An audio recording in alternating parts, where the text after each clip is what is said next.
am going to talk about innovation, law, and time.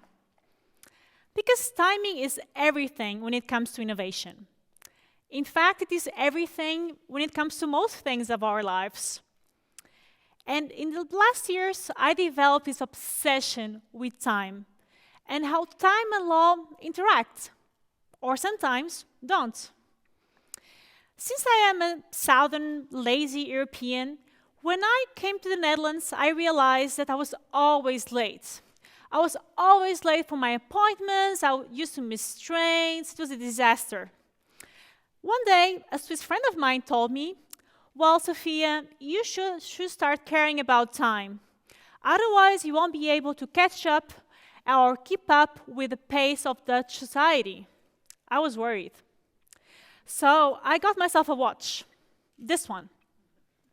And I thought, well, it's time to think about, keeping up. I actually even arrive too early these days. I mean, I'm totally obsessed with punctuality. But however, I actually started realizing that most lawyers don't really care about timing. They don't really care about time at all. They make laws, and they think the laws should last forever. They never update them. So when something unexpected happens, they just realize that they still have the same old laws. And they are obsolete, and that they're even pushing back innovation. And this is a real problem. I think lawyers see the problem, but they are just unwilling to change. Because they say that law is all about legal certainty and stability. That's what they say. But I think we shouldn't think like this. Otherwise, we would always be pushing back innovation. So that's why I started thinking about the solution. And my solution only consists of 3 words. Very simple. Sunset, sunrise, and experiment. How about that? Why don't you repeat after me? Sunset, sunrise, experiment. Very easy, right? This formula is the result of some years of thinking. And I'm going to explain you how I got to this formula. But since I love so much the word time, I'm going to start by traveling back in time to my home country, Portugal. In 1709, a Jesuit priest decided to challenge the laws of his time with his inventions. So he came up with a flying bird, this one. He thought his invention was genius. So he went to the king and applied for a privilege. At the time, this was a patent. The king was actually very supportive and decided to give him money to carry out his experiments. And that was what the priest did. However, one day, this flying bird got shot down by one of the guards that thought it was a kind of a drone trying to enter the palace. Another time, the bird flew, but caught fire. And once, it flew, and it managed to land very gently. So why isn't this priest famous for inventing the plane? Well, his inventions were stopped by the laws of a higher power at his time, church law. And the laws of the church were at the time very old. They had been drafted centuries before, and they didn't keep up with change, with technology. So this is the reason why this technology was stopped. But this didn't only happen in the 18th century. Even now, we see this happening again. For example, nowadays, do we see these cute cars driving around? We have all seen them on TV, right? But they aren't here in our streets. Why? I'll tell you why. Well, driverless cars are either not regulated, forbidden, or they have been, until very recently, forbidden. For example, by the 1968 Vienna Convention on Road Traffic. The convention used to say that only a human being can be behind the wheel. And that's not the case of the driverless cars, where we have a cute robot driving the car, right? Well, this convention was only revised last year. And this is kind of strange because until 2014, we already had the technology to have self-driving cars, but apparently it wasn't that legal. So shouldn't we be like much further from a technological point of view in comparison to 1968? In 1968, most of us were actually, not really safe with some human beings behind some wheels, but apparently lawyers didn't think about it. It seems like law is just creating obstacles to innovation. Like in this case, where we have a 1968 convention stopping innovation, or at least not regulating it properly. This doesn't mean that we shouldn't have any laws at all. I'm not saying this. I'm actually saying that we should have the right laws at the right time. And that's why my talk is actually focused on timing law and not just banning all laws. We need them because we never know what these crazy robots might do, right? So that's why I have this formula: sunset, sunrise, and experiments. And I'm going to tell you what this formula means for lawmakers. And at the end of this talk, I want you to teach these 3 words to all the lawyers that you know.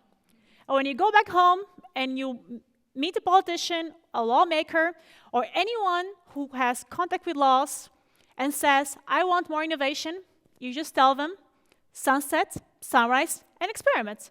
And then you'll have more innovation. But now I'll explain what these 3 words mean for lawyers. Well, we have a picture of a sunset. What does sunset mean for innovation? It's very easy. When we know that a technology is evolving rapidly, we know that we might not have the same concerns in 5 years.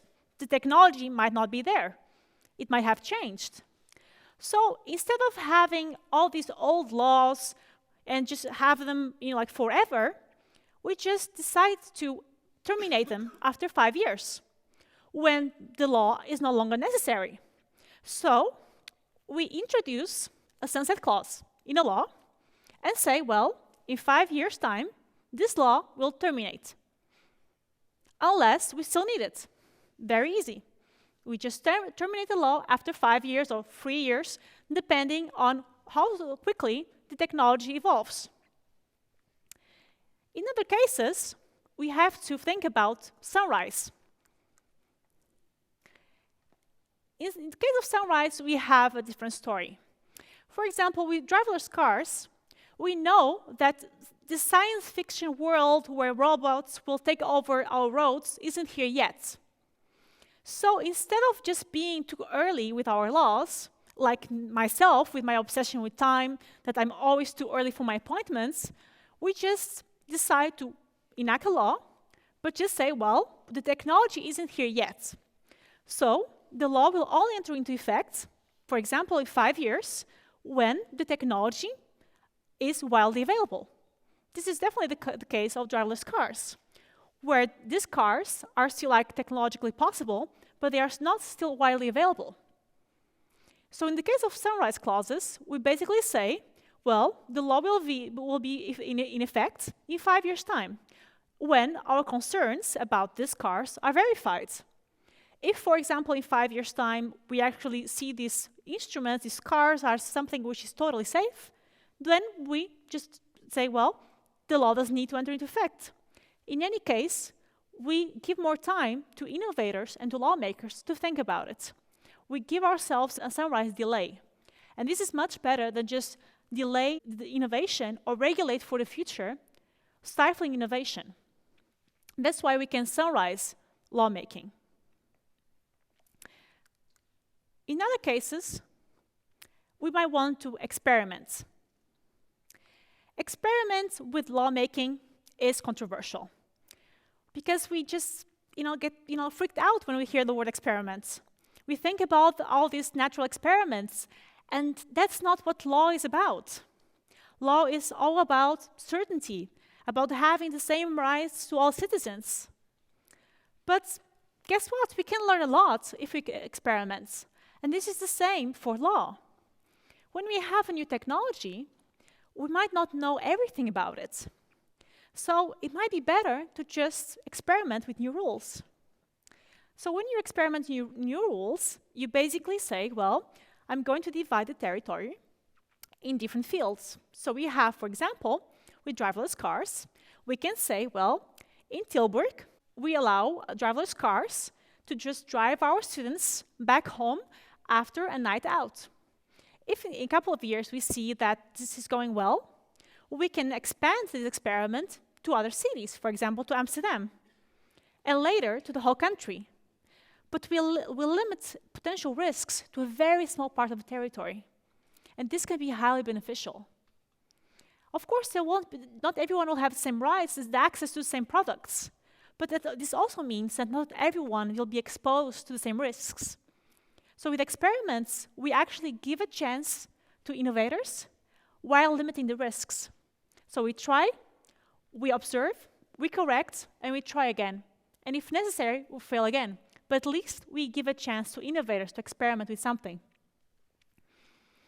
The innovation process is very costly. It is risky. And therefore, it needs rules. However, lawmakers just want rules forever. They're not open to rules that only last here and now. And my idea is basically to convince lawmakers to change the paradigm of permanent legislation. Law doesn't need to be permanent, because innovation isn't permanent either. Innovation is always happening, it's always changing, it is evolving. And law should be open for change as well. So, at the end of this talk, I really want you to go home with these 3 ideas. That in order to promote innovation, we might need to rethink the timing of lawmaking. And by doing so, it is important to reflect upon these 3 words I told you about: sunset, sunrise, and experiment. We should sunset unnecessary laws that might not be necessary at the time being. We sunrise new laws when the time is right for them. And we experiment with laws about which we know little about. We correct them, we try again, and then we improve the lawmaking process. Innovation is like a fast train, or maybe like a flying bird. It doesn't wait for us. So it's up to us and up to lawyers to make sure that we keep up with the innovation process, that we make the right rules at the right time. So don't be like this lazy Southern European who is always too late or too early for her appointments. Get a watch to lawmakers and tell them to be on time with their rules right here and right now. Thank you.